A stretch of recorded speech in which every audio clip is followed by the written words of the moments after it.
राम राम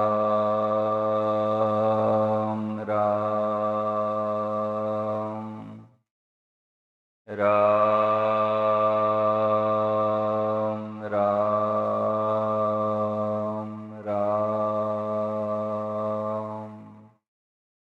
राम राम राम।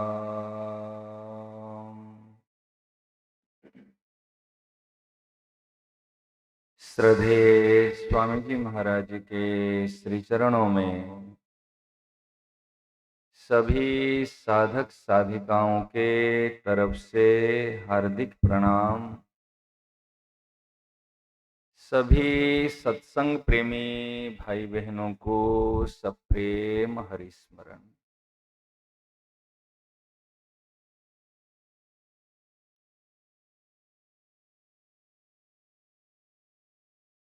प्रकरण की सारवात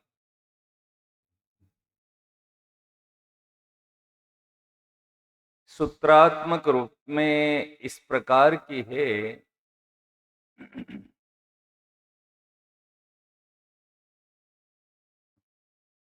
प्रकृतिस्थ नहीं, योगस्थ, स्वस्थ और उच्चरणस्थ होके रहना।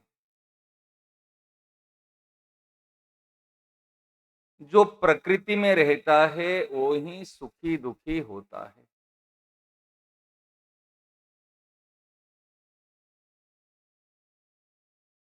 कर्म करने से सुखी दुखी नहीं होता, ध्यान देना। कर्म करने से सुखी दुखी नहीं होता। कहां स्थित होकर के कर्म करता है और जहां स्थित होकर के कर्म करता है उसके कारण से सुखी दुखी होता है। हम कामनाओं को दूर करने के लिए, ममता को दूर करने के लिए, आसक्ति को, अहंकार को दूर करने के लिए, अनेक प्रकार की रिपुओं को दूर करने के लिए प्रयास करते, परंतु ये समस्त दोषों की उत्पत्ति कहां से हुई? ध्यान दे। एक दोष को निराकरण करने के बाद में दूसरा दोष आ जाता है, तीसरा दोष आ जाता है।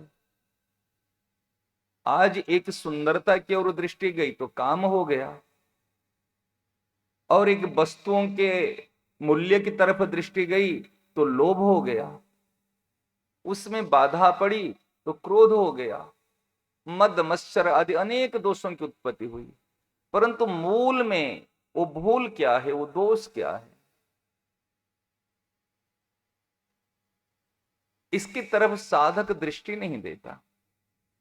ध्यान दें, जब तक प्रकृतिस्थ होकर के रहेंगे, स्थिति हमारी कहां है? जहां स्थित है वो चीज तो आएगी।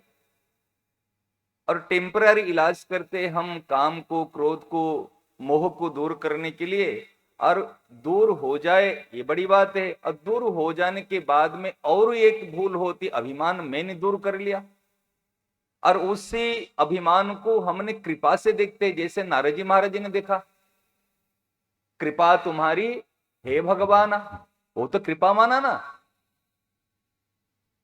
अभिमान भी कई बार कृपा रूप में दिखता है। इसलिए साधकों को बड़ी सावधानी से इस चीज को ध्यान देना। सुबह का समय है तो ध्यान दे, तो प्रकृतिस्थ होकर के, प्रकृति माने प्रकृति में शरीर, इंद्रिया, मन, बुद्धि जो परिवर्तनशील है वो है प्रकृति। हम उसी में स्थित होकर के कर्म करते हैं। लेकिन भगवान की आज्ञा देखो, कर्म करने की तरीका क्या है। भगवान दूसरे अध्याय के 48 नंबर श्लोक में कहते, योगस्थ कुरु कर्माणि संगम त्यक्त्वा। भगवान ने कहा शरीरस्थ कुरु कर्माणि। भाई कर्म तो शरीर से होता है ना, कर्म तो मन बुद्धि इंद्रियां से होता है ना। तो भगवान कहते शरीरस्थ कुरु कर्माणि। कहा क्या कि योगस्थ, योग में स्थित होकर के कर्म करो। तो ये मूल बात है, या कर्म करने के बाद में स्थित हो जाओ, सुखे दुखे समय कृत्वा लाभा लाभो जया जयो। समझ रहे ना, एक तो हमने स्थित होकर के कर्म करते हैं और एक करने के बाद में सम होकर के स्थित होते हैं, दो बात हुई ना। एक कर्म करके हमने अर्पण किया और एक अर्पित होकर के कर्म किया। समझे माती मेरी बात? एक समर्पित होकर के कर्म किया, भक्त अपने आप को समर्पण करके फिर उनकी प्रीत्यर्थ कर्म करता। तदर्थम कर्म कौन्तेय मुक्त संग समाचर यज्ञार्थात कर्मणो न्यत्र लोकयम कर्म बंधन। प्रत्येक कार्य करने से पहले हम किसके लिए करते हैं?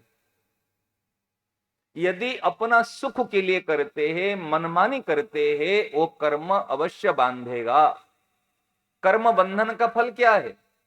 कर्म बंधन का फल कोई रस्सी या से कोई बांधता नहीं है, और कर्म बंधन का फल कोई बाद में मिलेगा नहीं है। कर्म बंधन का फल आपकी अशांति। इसलिए भगवान ने चिंता को दूर करने के लिए आदि से लेकर अंत तक यही बात कही। असोच्यानन्नो सोचस्त्वम प्रज्ञावादान भाष्य से आरंभ किया वहां से और अंत किया मां शुचः। तो किसी के मन में कोई बात चलती है, वो प्रारंभ में भी कहता है और जाते जाते भी कहता है, अरे भैया एक बात मान लेना और तू ये मत करना। अंतिम तो भगवान को चिंता नहीं करने का उपदेश पहले दिया और अंतिम में भी कहते तू चिंता नहीं करना। चिंता करना ही सबसे बड़ा कलंक है, सबसे बड़ा पाप है, सबसे बड़ी असाधना है।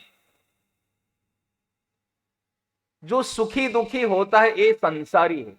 चाहे मैं सफेद कपड़ा पहन लिया हूं, चाहे पीला कपड़ा पहन लिया हूं, चाहे किसी भी प्रकार वस्त्र पहन लिया हूं, जब तक कोई सुखी दुखी होता है वो है संसारी। जो सुखी दुखी नहीं होता वो है सत्संगी, वो है साधक। अच्छा, अगर सुखी दुखी होने के स्वभाव को हम छोड़ नहीं पाते तो करे क्या? अब ये महाराज जी ने जो बात बताई, मूल बात पर आइए। आत्मोपम्येन सर्वत्र समम पश्यति अर्जुन, छठा का 32 नंबर श्लोक। सुखम वा यदि वा दुखम स योगी परमो मतः।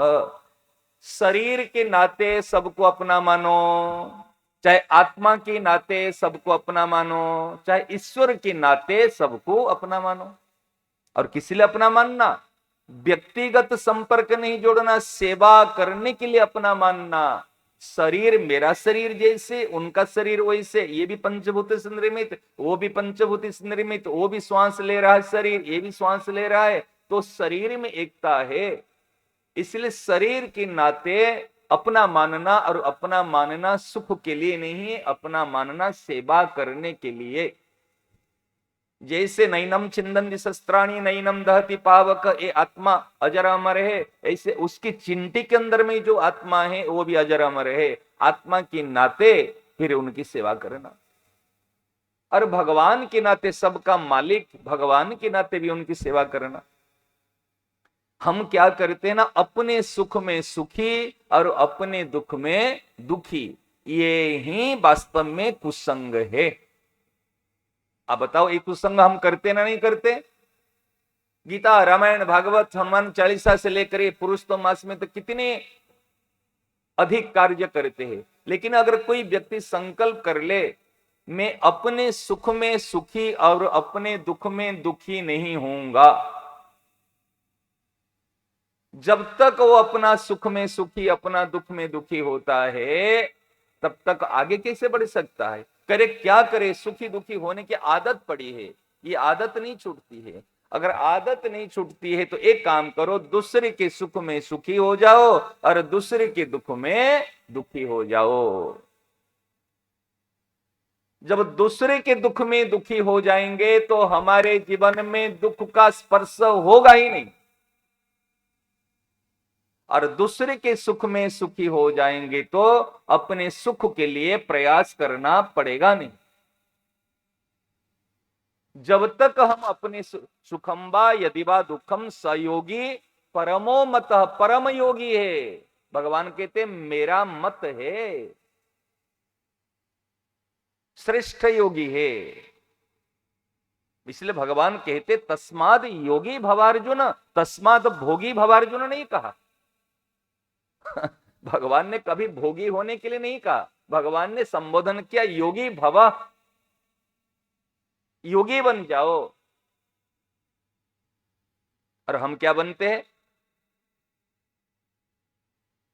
स्वस्थ भवा, स्वस्थ हो जाओ।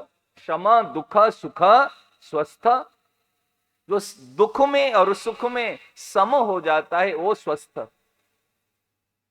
दुख आए चाहे सुख आए उसी में सम रहता है, अर्थात तो सुख में सुखी नहीं होता, दुख में दुखी नहीं होता, वो स्वस्थ व्यक्ति है। और हम क्या होते हैं? सुबह से लेकर के रात तक यदि हम आत्मनिरीक्षण करें, अपने आप को परखे, तो हम कितनी बार सुखी दुखी होते हैं। क्यों? ऐसा होना चाहिए, ऐसा नहीं होना चाहिए, ये ही चिंता के मूल कारण है। कैसा होना चाहिए? मैं जैसा चाहता हूं वैसा होना चाहिए, और जैसा नहीं चाहता हूं वैसा नहीं होना चाहिए। तो क्या होना चाहिए? ऐसा करना चाहिए और ऐसा नहीं करना चाहिए। कैसा करना चाहिए? जो शास्त्रों ने, संतों ने, गुरु ने, भगवान ने आज्ञा दी, आज्ञा के अनुरूप करना चाहिए और आज्ञा के विरुद्ध नहीं करना चाहिए। यही साधना है।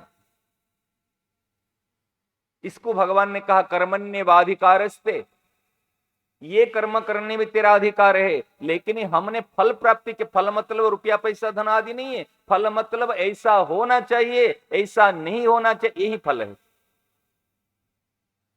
बात ध्यान दो, गीता जी के श्लोक को कहे मां फलेषु कदाचन, फल में तेरा अधिकार नहीं। कौन सा फल? हम कहते मैं फल थोड़ी चाह, मैं तो रुपया छूता नहीं,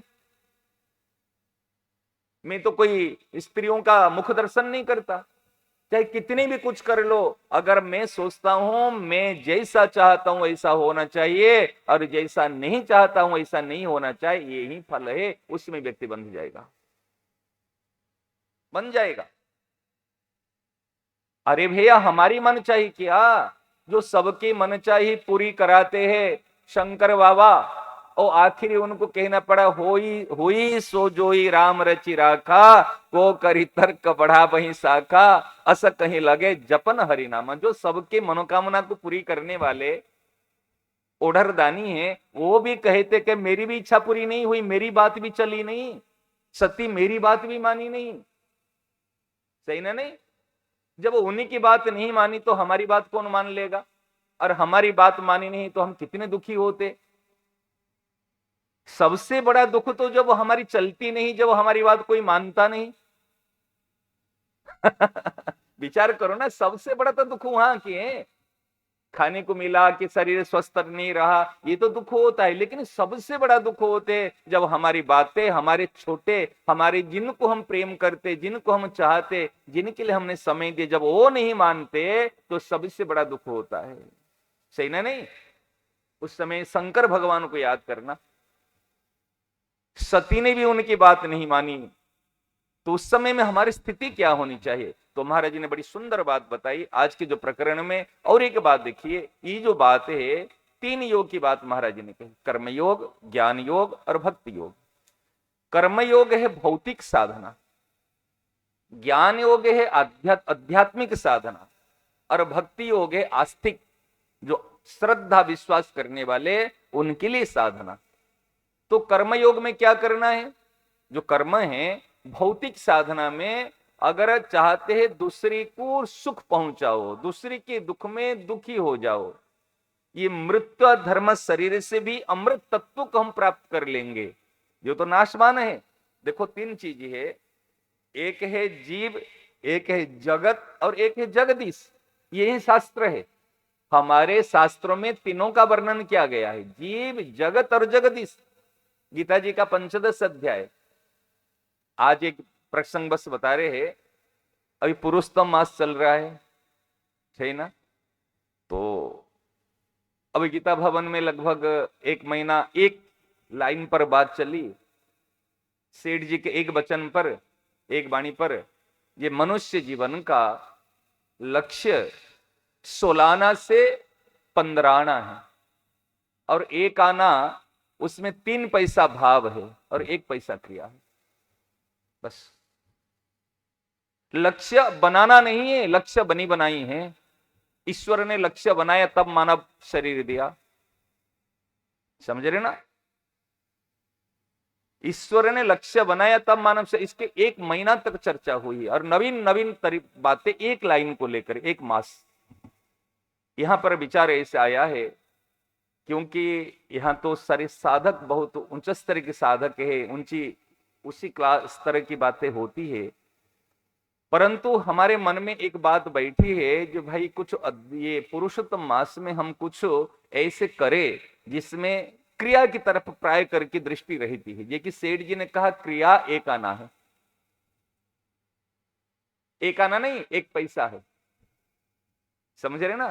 क्रिया 1 पैसा, क्रिया क्या समझते हैं ना, जो अपने लिए की जाती है वो है क्रिया काम, जो दूसरे के लिए की जाती है वो है सेवा, और जो प्रभु के लिए की जाती है वो है पूजा। वो कर्म को हम पूजा में परिणत कर सकते हैं और भाव मिल जाएंगे तो पूजा हो जाएगी। अगर दूसरे का हित मिल जाएगा तो सेवा हो जाएगी। हित मिलने से वो क्रिया सेवा हो गई और भाव मिलने से वो क्रिया पूजा हो गई, और अपना सुख को लेकर करने से वो बंधन का कारण, वो काम बन गया। यही है डिफरेंस। तो इस बार विचार आया है हमारे सब इन्वॉल्व उसमें होंगे, तो पंचदश अध्याय पुरुषोत्तम योग, ये पुरुषोत्तम मास, इसलिए पुरुषोत्तम योग। तो इसके हमने सब लोग ने, जो सत्संग होगा अपना सायंकालीन, उसमें सब लोग के हाथ में गीता जी रहेगी। जिनको कंठस्थ है अति उत्तम, जिनको कंठस्थ नहीं है वो अंगुली चला चला करके देख देख करके वो पंचदश अध्याय का पाठ करेंगे। ये ज्ञान योग से भगवान की पूजा होगी। पंचदश अध्याय सब इसमें ये बड़ा अनुष्ठान है, ठीक है ना सब लोग। और उसकी विषय पर 7 दिन के अंदर जो समय मिला है और उसके अंदर साधक संजीवन के अनुसार और महापुरुषों के भावों के अनुसार इसको जैसे भी संक्षेप में उसके अर्थ ले लेंगे। ये वास्तव में ये पंचदश अध्याय को कोई समझ लेगा तो सारी शास्त्र समझ लेगा। इति गुह्यतमम शास्त्रम, शास्त्र के अंदर में शास्त्र है। गीता शास्त्र ही है कि गीता के अंदर में और एक शास्त्र छुपा हुआ है। कौन सा शास्त्र? इति गुह्य गुह्यतर गुह्यतम, इति गुह्यतम, गुह्यतम शास्त्र। तो उसके विषय में कुछ चर्चा हो जाएगी। और एक निवेदन है, ऐसा भाव आया है, रास पंचाध्यायी श्रीमद् भागवत के 10वें स्कंद है और उसके अंदर रास पंचाध्यायी है। इस श्रीमद् भागवत का 5 प्राण है, समझ रहे ना, जैसे हमारे 5 प्राण है ना, ऐसे 5 प्राण है। और उसके अंतर्गत सारे तो ले नहीं सकते, गोपी गीत का हम लेने का विचार रखे, जो कि प्रेम का प्रसंग है, भक्ति का प्रसंग है। तो गोपी गीत का हमने रहेंगे। और गोपी गीत का यदि यहाँ से अपने ये गीता प्रेस से रास पंचाध्याय की छोटी किताब मिलती है जिसमें 5 अध्याय का पाठ है, अगर वो मिल जाए तो उसके अंतर्गत पाठ कर ले। अगर वो नहीं उपलब्ध है पर्याप्त मात्रा में तो जेरेक्स कॉपी बना देना, बनवर जो भी है उसके केवल गोपी गीत का 19 श्लोक का उसको करा देना। वो भी सामूहिक रोज पाठ करेंगे और उससे 3-3 श्लोक पर जैसे भी है उसकी लीला परक और भक्ति परक जैसे है और रहस्यात्मक जो भी चर्चा है, और थोड़ा सा समय ज्यादा भी हो सकता है। हमारे 2 घंटे का कितना समय है? 2 घंटे का, 3 घंटे के भी हो सकता है, मैं पहले बता दिया हूं। ये 2 चीज को हम लेंगे, समझ रहे ना। कथा में तो 4 घंटे बैठते हो ना, कहीं कथा में तो 4 घंटे बैठते हो ना, नहीं बैठते। इसलिए पहले बता दिया हूं, ये भाव आया है तो हमारे पंचदश अध्याय का रखेंगे और गोपी गीत का उसमें आधा समय इसमें आधा समय इसमें, और 2 चीज का हमको सामूहिक रूप में एक अनुष्ठानिक रूप में पाठ करेंगे। रोज पाठ होगा। पंचदश अध्याय का पाठ आरंभ में होगा सामूहिक। पहला दिन तो हम छूट दे देंगे, लेकिन सेकेंड दिन पाठ के समय जो नहीं आया नहीं आया, फिर गेट बंद, अनुष्ठान तो अनुष्ठान। और लास्ट हमारे गोपी गीत का पाठ इस करके हमारा ऐसा विचार है, ऐसा आपके सामने में रखा। क्योंकि हमको अनुशासित और हमको यदि वास्तव में और ध्यान को केंद्रित नहीं करना, हमको और तत्पर नहीं रहना, हम दूसरों से क्या उम्मीद करेंगे? क्योंकि इस सूरत की सत्संगी आप जानते हैं, तो जो स्तर में है उसी स्तर से आगे हमको और बढ़ना है, ये भाव है। तो ऐसा विचार है। तो अंतिम में हमको ये बात आपसे कही दी। तो सुबह के समय जो महाराज की वाणी पर समय कितना रहेगा? सुबह के समय 6:15 तक, अभी टाइम 6 बज गए शायद, ठीक है ना?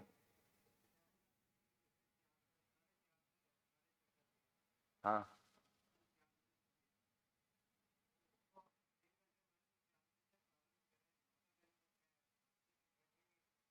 आप बता, पहले बता जी। अगर चेंज करना है तो टाइम चेंज कर लीजिए, लेकिन हमारे विचार है दो चीज को लेकर इस बार चलने का, एक तो पंचदश अध्याय को और एक गोपी गीत का।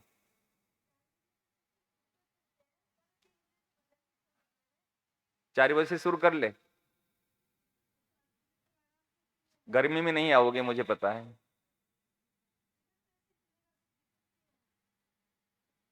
समझ रहे हैं? अब विचार कर लीजिए। देखो मेरे कोई आग्रह नहीं है, मैं तो एक पुरुषोत्तम मास की आप लोगों की फायदा के लिए कह रहा हूं, नहीं तो 10 मिनट में भी सारी बात बता दूंगा। आप जितना समय कहोगे, 2 घंटे है तो 2 घंटे में कर लूंगा, लेकिन कईयों के भाव को देखते हुए और हमारे मन में स्वाभाविक आई है, तो रास पंचाध्याय के गोपी गीत का प्रसंग बोले, क्योंकि चर्चा करेंगे ना पूरी, तो चर्चा तो हो नहीं सकती। अगर रहस्यात्मक भावात्मक उसमें लेके चर्चा करेंगे तो एक श्लोक में अटक जाएंगे। ऐसा है ये दिव्य प्रेम रस, ऐसा है उसमें डुबकी लगाने के बाद में फिर ऊपर उठे तो ऐसे विचार है जैसे ठाकुर जी ले फिर भी विचार रखते 19 श्लोक को 7 दिन में पूरा करने का और पंचदश अध्याय का 20 श्लोक को पूरा करने का, यदि आपकी सम्मति हो, इसमें कोई आग्रह नहीं। चीज हमारे पास अगर भाव आया तो और काम आ जाएगा वो काम, लेकिन भाव ऐसे आया है भाई वो दो चीज का करने का, जैसे आपके विचार है, ठीक है ना? विचार करके उस समय बता देना, ठीक है? हे नाथ, हे मेरे नाथ, मैं आपको भूलू नहीं। हे मेरे नाथ, हे मेरे प्राणनाथ, कोई भी आपको भूले नहीं। हे मेरे प्यारे, हे मेरे प्राण प्यारे, कोई भी अपने आप को भूले नहीं। नारायण नारायण नारायण।